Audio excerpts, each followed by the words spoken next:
Telangana MP BC సంక్షేమ సంఘం జాతీయ అధ్యక్షుడు ఆర్ కృష్ణయ్య బుధవారం తిరుమల శ్రీ వెంకటేశ్వర స్వామి వారిని కుటుంబ సభ్యులతో కలిసి దర్శించుకున్నారు. ఆయనకు ఆలయ అధికారులు ప్రత్యేక దర్శన ఏర్పాట్లు చేశారు.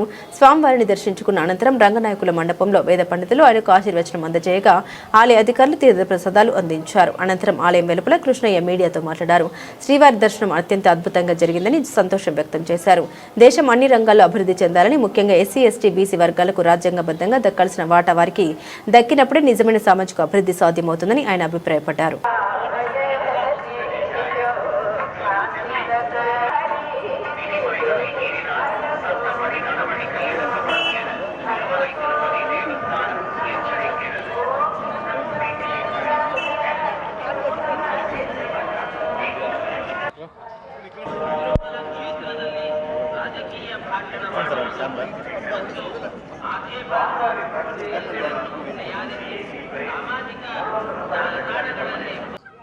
రెండు తెలుగు రాష్ట్రాల్లోని ప్రజలు సుఖ సంతోషాలతో సుభిక్షంగా సస్యశ్యామలంగా ఉండాలని అఖండ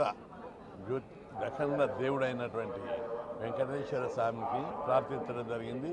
ప్రత్యేకంగా పేద వర్గాలు ఎస్సీ, ఎస్టీ, బీసీలు వాళ్ళ వాట వాళ్ళకి ఇచ్చి, అన్నదమ్ములు లాంటి వాళ్ళందరికీ వాళ్ళ వాట వాళ్ళకి ఇచ్చి అన్ని రంగాల్లో అభివృద్ధి చెందాలి. పేదరికం లేని రాష్ట్రంగా, పేదరికం లేని దేశంగా, అందరూ ఆకలి లేని రాజ్యంగా అభివృద్ధి చెందాలని ఇక వెంకటేశ్వర స్వామిని ప్రార్థించారు. పైగా చట్ట సభలలో ఇప్పటి వరకు రెండు తెలుగు రాష్ట్రాల్లో చదువు కోసం, విద్య కోసం పేద వర్గాలు చదువుకోవాలి. చదువు ద్వారానే ఈ సమాజం వికసిస్తుంది.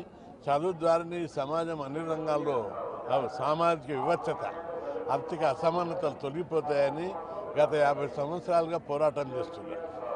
దానికోసం హాస్టళ్ళు, గురుకులాలు, స్కాలర్షిప్లు, ఫీజు రియంబర్స్మెంట్ లాంటి రిజర్వేషన్లు, స్కూళ్ళు ప్రారంభం అన్ని పెద్ద ఎత్తున పోరాడి పెట్టించడం జరిగింది.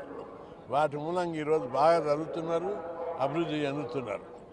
ఇంకా పేద కులాలు బాగా చదివి ఇదే పద్ధతిలో దేశమంతటా పేద కులాలు బాగా చదివి అభివృద్ధి చెందాలి. తద్వారా సమాజం లోపల డెవలప్ కావాలి. ప్రపంచ యుద్ధం రాకుండా ప్రపంచ యుద్ధం వైపు దేశాలు పరిగెడుతున్నాయి.